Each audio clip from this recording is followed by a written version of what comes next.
Welcome to the Chris Spangle Show. My name is Chris Spangle, and it is a pleasure having you here today on the program. And I am joined today by one of my very good friends, somebody that I've known for at least a decade, as I've been involved in Indiana politics, and as he has been involved in Indiana politics. It is Mr. Mark Rutherford. Mark, how are you today? I'm doing great. Chris, thanks for having me on the show. Absolutely. Now, you are running for Indiana Secretary of State. And explain what that office does. Yeah, the Indiana Secretary of State is a constitutional office, and it basically is the chief administrator of a lot of things with state government. It's required by the Constitution of Indiana, and basically its really function is to deal with administration of business needs, uniform commercial code. I know that's a mouthful, but that's very, very important for people who are lending money and borrowing money, that there are accurate records. The Indiana Elections Division, Secretary of State's the chief election officer of the whole state, making sure that elections are done well and can be trusted and people can trust in the elections. The campaign finance is under the Secretary of State's bailiwick, and Securities Division. A lot of people know about the Federal Securities Division. SEC is what it's called, Securities Exchange Commission. But Indiana has something comparable, and there's a lot of things the Secretary of State can do through that is not being done to help protect people from con artists, especially the elderly. And you get a lot of complaints from small and medium-sized counties that more needs to be done to make sure that something's done about the con artists that are out there.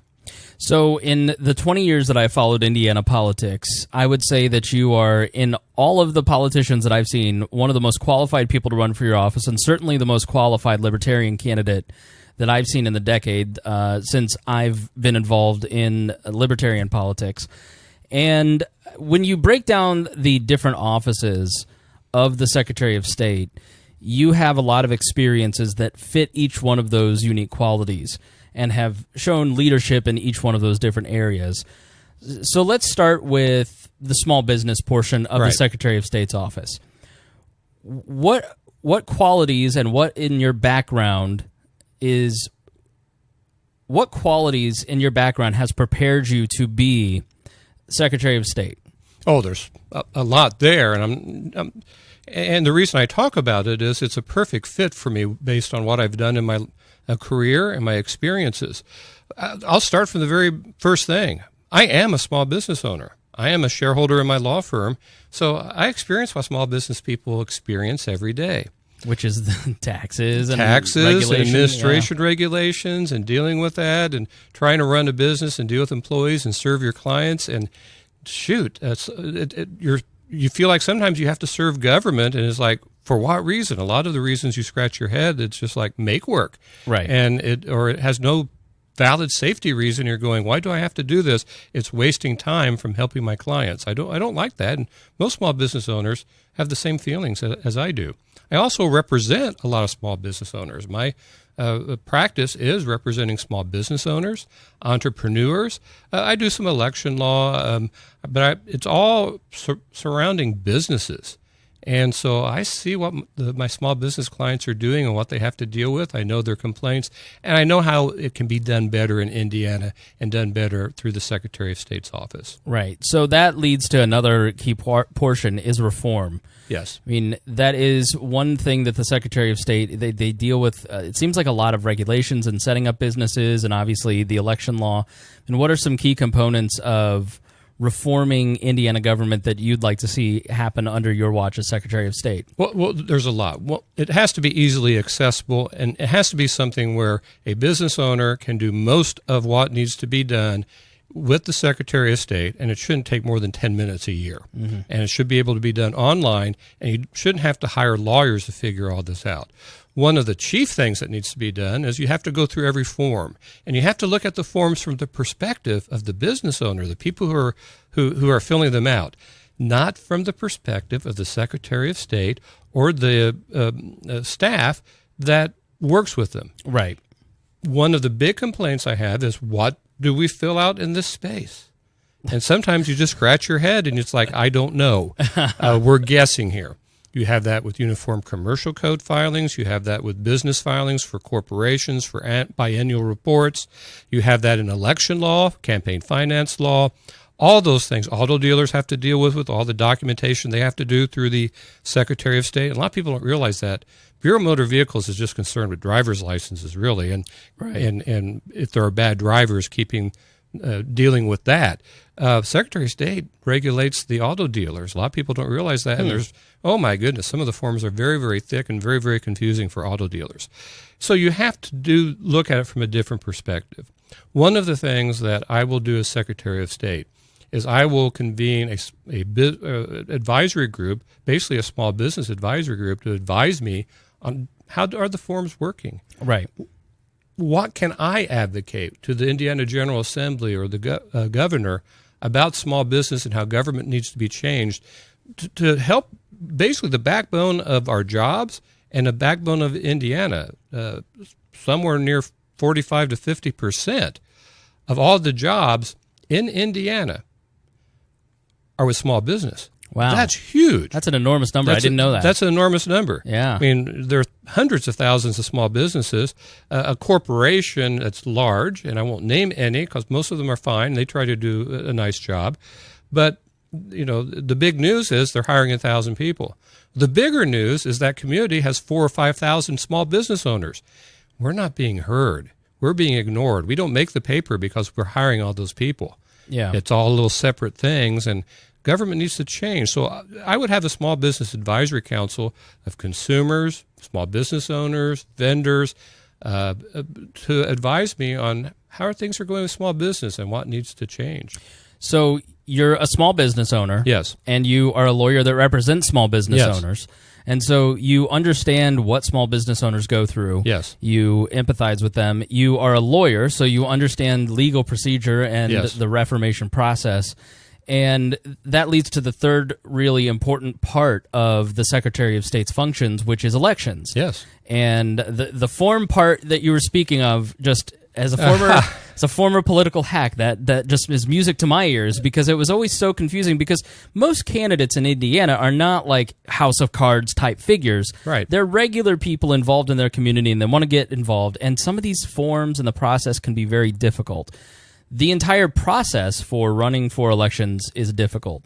The entire system is set up to favor power interests, essentially. It favors incumbents. Let's be blunt about it. Exactly right. And so you being a third-party member, you bring a lot of experience in those other two areas, but being from a third party, how do you think that will help you in managing the election division and all the electoral processes of the Secretary of State's office? Well, it's a big help because I'm looking at it from a different perspective. I'm looking at a perspective of not what favors the Democrats or Republicans.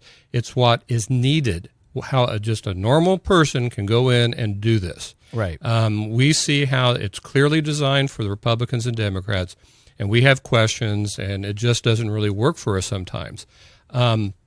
So that's a really important thing. The other thing is I've been working with these forms for 20 years. Yeah. I have a very good idea of what they are, and I've scratched my head quite a few times for clients and for political candidates I'm working with, or for party organizations I'm working with, about why this? What does this mean? This is stupid. I mean, there's a lot of that. Like, this is really not accurate, but the state law requires it. That's really weird. And there's a lot of that in the finance forms. Let me tell you a little story, though, that kind of sums up the problem with campaign finance laws and with election laws when it comes to filing forms to the Secretary of State. I've been to many Indiana Election Commission hearings. Most of them were when I was chairman of the Libertarian Party of Indiana. And I was there, and people who work with that know that people who don't fill out the forms right or they file them a little late, they have to go before the Indiana Election Commission, and they're saying, why did you file it late? And this one gentleman went up there. He had run for a state legislature, probably Indiana House, didn't really understand what he was getting into in the process, and he got fined for filing his campaign finance forms late. And he went up, gave his excuse, which was valid, and didn't really understand it. As soon as he realized his mistake, he filed it. And the Indiana Election Commission, as it often does with people with no prior problems or sporadic but not usual problems, the fine that they had sent to him and said he needs to pay, they agreed to reduce it substantially. Right. But it still was, for somebody who's working 9 to 5 and is an establishment somewhere, it was still a pretty hefty fine. Yeah, so we believe in the rule of law. Obviously, you have to follow the rule of law. How would you help that average candidate out there who's independent-minded and is working hard to make a change in their community? Well, here's how you do that. And how you do that is, one of the big things is that everything that you get from the Indiana Election Commission, all the pamphlets and all the books, etc., which I consider are fairly well done. Yeah. But they have big disclaimers saying, this doesn't bind us. You have to hire your own attorney Right. to figure out what the law is. This is just a kind of a guide on where you find the law. And it's like, wait a minute. So we have to guess. Right. And then if we guess wrong, you get to fine us. I mean, that's really what it's saying. Right. And that's just wrong. I'm a big believer that if the IRS tells you to do something over the phone and it's recorded, I can use that recording to say, IRS, you're stuck with that. That actually is how it works in business law. If you have lawsuits generally. If I tell you that you do it this way and it's wrong on the contract, I probably am stuck. I probably modified the contract and misled you. And so it's only fair that I'm stuck with how I misled you. So you're trying to hold lawyers accountable. That's what you're saying. All right, that's reason enough for most people to vote for you. So, and I'm not going after the lawyers of the Indiana Election Division. Yeah, they're good people. Yeah, and they try to be very helpful, as we know. Absolutely. They were so helpful to me, and yeah, they did their best to make a rough situation function. Yes. But it's the mindset that's out there, and it really goes to the Indiana General Assembly for creating that mindset, where it's like, you can't trust government on what we say. Yeah. And the people you work with, you want to trust, but you can't rely on it. And you have to have a lawyer guess on it. That's a big change that needs to be done on that. But the fines need to be reduced. Minor being late, I'm a big proponent of, you do a lot of reminders and you don't fine people until it's because they just don't want to and they got in a process and they don't care. Right. If they care, let's work it out. Let's figure it out. That needs to be the mindset. It's not the rule of law is important, but absurdity is even worse than the rule of law. Obviously, being a member of the executive branch of the state government, you don't have legislative power necessarily, but as the only independent voice in the executive branch from a, I don't know, is it a cabinet position or? No, it's a state office. Okay, it's required by the Indiana Constitution. As the only state officer who would not be one of the major two parties, you'd have a very powerful voice. What are some things that you do in terms of electoral reform that you'd advocate for to bring back some balance to regular people versus, Republicans and Democrats? Oh, that's a huge subject, but I'm going to go to the thing that's really the most important thing that needs to be done with electoral reform. Not the only thing, but the most important thing, and that's gerrymandering. Right now, if you look at the Indiana legislative districts, it's clear that they are designed for the politicians, and it's not designed for the voters. Yeah. You're going over geographic lines, community lines, etc., that have nothing to do with the interests of the group. You split cities into small counties, and you have a rural population, which, of course, they look at life a little differently, have different needs, and you stick them with a part of a big city that's nearby. That's a ridiculous type of a district, for example. A former Secretary of State actually used AI 10 years ago to try and redraw the lines and was punished by his party for it. Yes, that's correct. And it's a weird thing that Republicans and Democrats can go back and draw the rules up and draw their districts and separate neighborhoods to protect their own interests. And I think as the de facto head of the election division, I think you could bring a real voice of independence to that process. Right, I would, and I represent voters and taxpayers, but often the same, of course. Yeah. And that's who I represent. I don't represent a political party. One of the nice things about the political party I associate with is we're very decentralized, and we understand sometimes we disagree with each other, and that's okay. And it's a good thing sometimes. Yeah. And we're not beholden to parties. We're beholden to what the taxpayers and voters are concerned about. That's really how we approach being in office. So I want to go through some of your background because Yes. now that we've kind of talked about some of the issues and some of your experience, I want to talk more about your experience. I want to talk about some of the various commissions. I mean, you've had a very active political and professional career, but let's go back to the beginning. Little Mark Rutherford. Okay. Where was he born? Where did he grow up? And where are some places in Indiana that you've lived? Oh, yeah. It's all Indiana focused. And I was born in New Albany, Indiana. And my parents lived in Clarksville, Indiana, which is nearby. So I started off in Clarksville, Indiana. Which is south. It's just a little bit south of the hospital, southeast. It's right on the Ohio River, where you can now you can see the Louisville skyline from where I spent about the first year and a half of my life. Okay. And then where'd you go from there? We then went to Columbus, Indiana, and I was in Columbus, Indiana until the middle of 7th grade. Okay. So spent 10, 11 years there, quite a bit of time. What did your parents do? I mean, good question. My father worked in the newspaper business. He worked for the Columbus Republic. Before that, he worked for one of the New Albany newspapers. And my mother would do substitute teaching. She had taught before I was born, and she continued with substitute teaching in Columbus, Indiana. two of the nicest people I've ever met. Oh, well, thank you. Yeah, they are they're great, aren't they? Very sweet. Yes. And so in Columbus, 7th grade, where'd you go after that? We went to Carmel, Indiana. Okay. So, and that was Indianapolis, North Side. It was a growing suburban area. At the time we went there, it had grown a lot, but it was still a very, very small community, and it really became a suburb of Indianapolis while I was in junior high and high school. Okay, so did you go to Carmel High School? Went to Carmel High School, graduated in 1978. It's been 40 years. 40th reunion is coming up, which is amazing. Yeah. Yes. And probably terrifying, too. I'm barreling down on my 20th. I'm like, oh, my goodness. Yes. So where'd you go to college at? I went to Wabash College in Crawfordsville, and you see a consistency there, an awful lot of C's where I first lived. Clarksville, Columbus, Carmel, and Crawfordsville. We asked the DePaul graduates not to hold Wabash against you, though. Oh, I know, and I appreciate that, yes. I'll be a good Secretary of State for them to eat, too.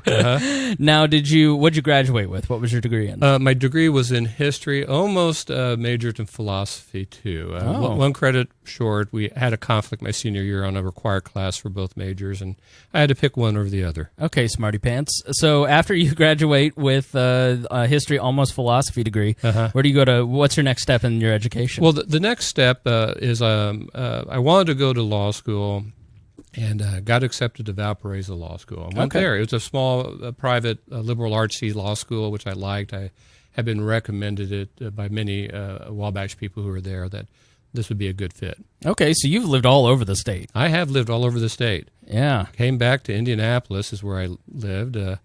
Have now live in Carmel. Right. But still work in Indianapolis. So right downtown, too. Right downtown. Yeah. And so, I've been all over the state. And it's more than that. My family came from Orange County and Washington County. The county seats there in Orange is Paoli, and in Washington County it's Salem. And my mother still owns and makes sure it's farmed and still farms with help from. It's really weird. The man and his son who farm it were just little tykes when my grandfather was farming it. But it's really fun to see that it continues and it continue. It's kind of cool that you still have that connection. Did you grow up on the farm? Was it just did not grow up, and my mother did. My father grew up on a farm as well. Have that connection to agrarian Indiana, and then now look at you. You're in the big city now. I'm the second youngest of my generation of my mother's and father's family, but a lot of my cousins own and still farm, even though they're in their 70s. Okay. So you graduate from Valpo, and then give us just the cliff notes on some of your career highlights and how you ended up where you're at now. Okay. Well, went to Valparaiso, had the law degree, and was interested in litigation. And the criminal law always interested me as well. And so ended up starting my first job as a deputy prosecutor in Marion County. And it was an interesting experience. Did it for 3 years, and then had an opportunity to move to a private firm that very much into business law with an emphasis on bankruptcy. Mm-hmm. It was a great place to kind of cut your teeth on the business law and bankruptcy law, and a lot of good attorneys there that I was under for 3 years. And then had an opportunity to start my own firm and did so. And so I've been in a firm that I've owned or been a part owner of since 1993. Okay. So what attracted you to your profession? Well, that's a good question, and my mother showed this to me a couple years ago. She found from Sunday school, 8th grade Sunday school, there was a question, and it said, what do you want to be when you grow up? And I wrote down lawyer. Huh. Now, I have no recollection of doing that. I have a recollection of going to Sunday school, but I don't have that specific one on there. But it seemed like an obvious choice. My father was involved in the newspaper business. I spent a lot of time at, I thought it was just normal to go to a fundraiser and have bad chicken dinners, and I thought that was just what every kid was doing, you know. He would cover them. For a year, he took off from the newspaper business and ran press for a congressional candidate in southern Indiana. So I was exposed to the politics then, and what do you see around a lot of politics? You see a lot of lawyers. That's not necessarily a bad thing. Lawyers are very familiar with how government works. You have to be, very few areas of law does not require some knowledge of how to deal with government. So it was very, very logical for me to go into the law, having seen lots of lawyers and being around a lot of them. And it's very interesting what lawyers do. Yeah. So is that how you got interested in politics? Politics was I grew up in it. Okay. Some of my earliest memories, probably 2-3 years old, are literally being at political events, following my father to a political event, and he would cover it, and I'd be with my mother and sister, and we'd hang out somewhere, but it was politics all around us, and I got to meet an awful lot of people. So I don't want to ask you how you became a libertarian, okay? Because I don't know that most people understand that experience, obviously.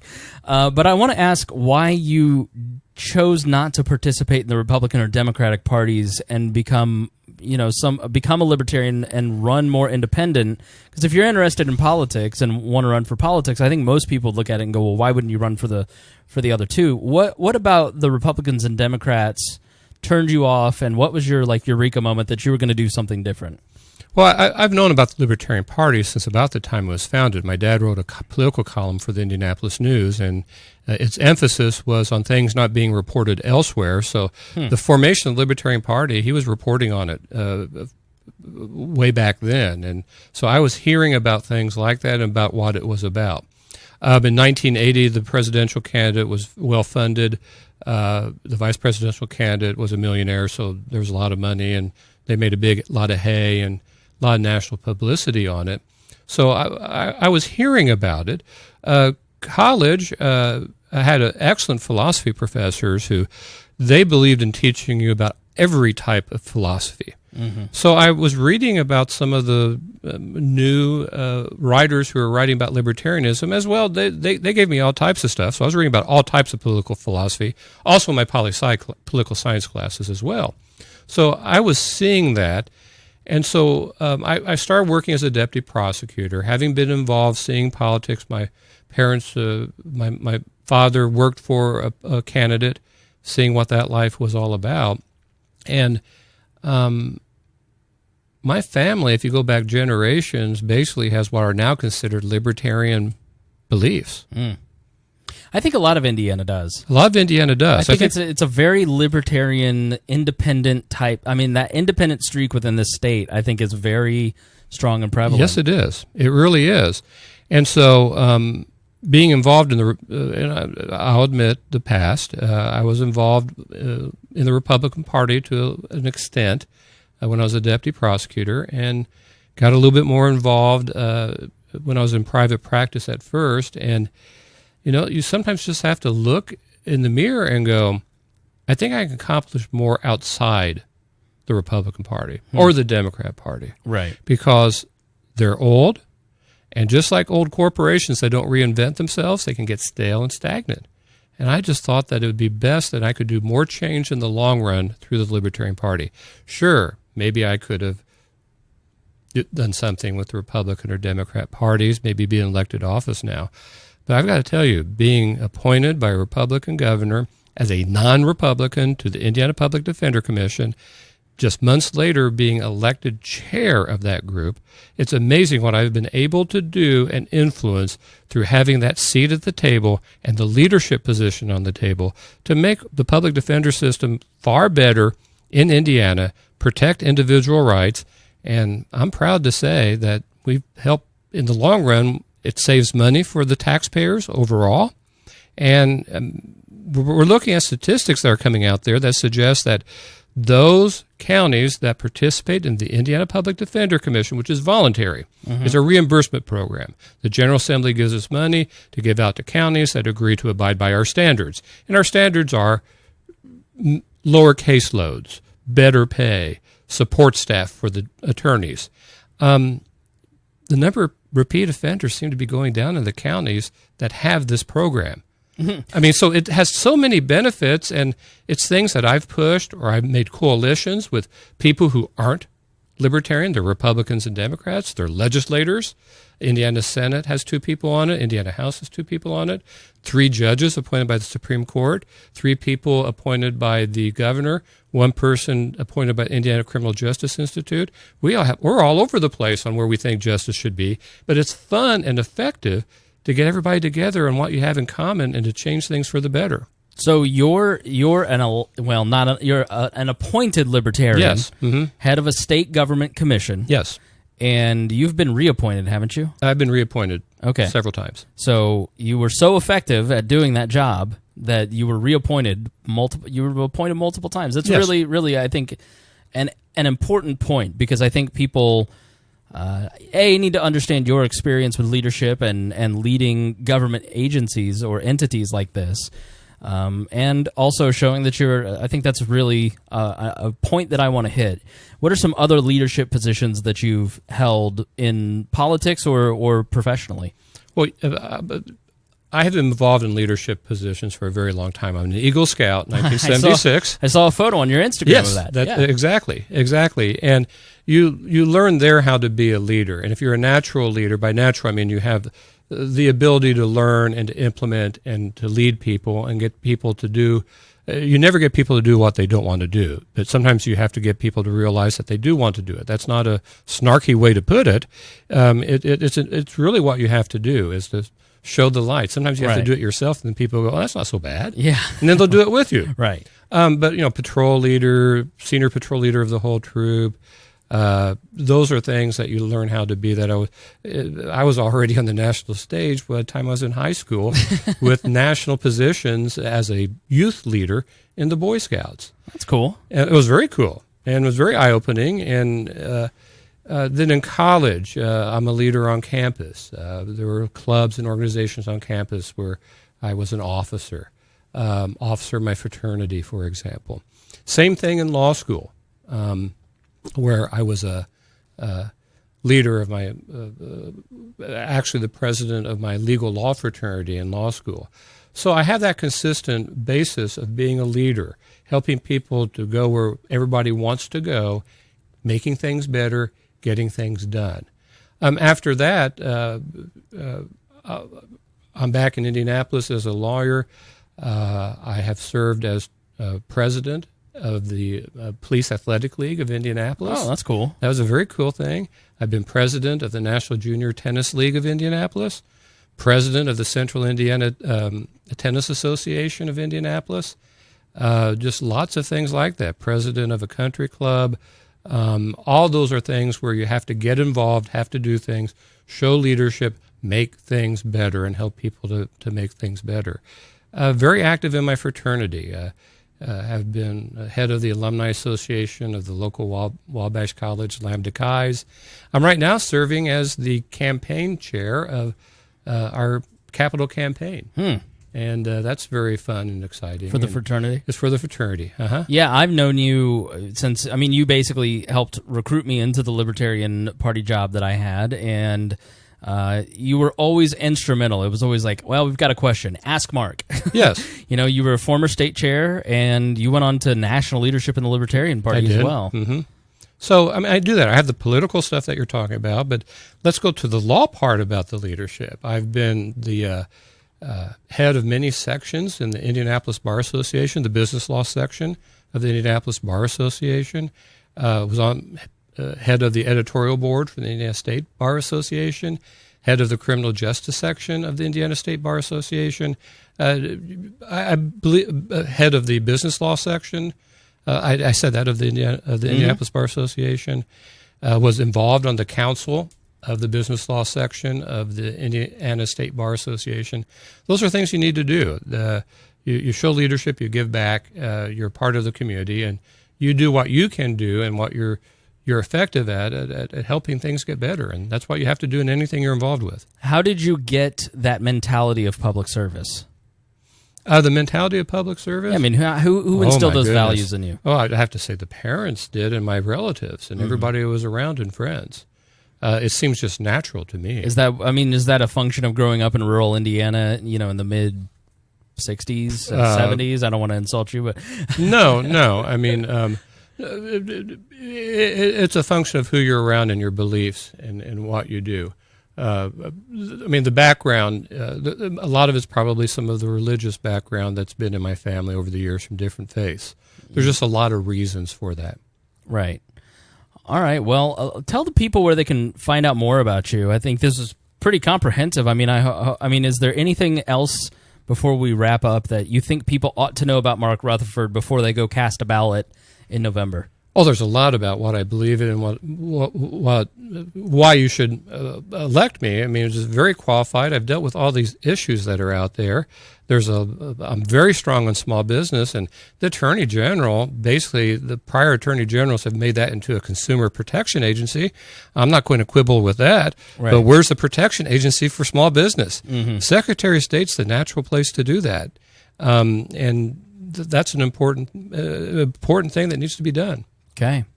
Where can people find out that information, and where can they contact you if they have more questions? Yes, on the internet, it's checkmark2018.com. Okay, just MARK. Yes. The other way, that's one of them. I kind of like that one. That's very clever. That's very clever. Checkmark2018.com. Let me give you the easier one, and that's markforindiana.com. I had to say the checkmark one. It's not as fun. Too clever, but Mark for Indiana is easier, not as fun, but markforindiana.com.